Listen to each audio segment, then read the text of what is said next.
Hello, my name is Enrique Rodríguez and I'm a research fellow at Bard Graduate Center. Today I would like to talk about this carved image of San Rafael. It's made entirely out of wood, except for a little bit of rope that he uses to carry this fish with him, and of course a little bit of paint.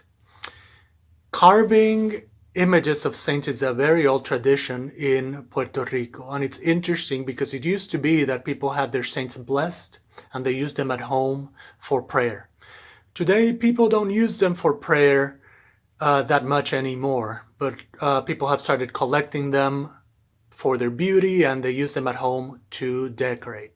We could use a little bit of help from San Rafael these days. He's a patron of doctors, of healers, and he could bring us health in these days when we need it. Thank you.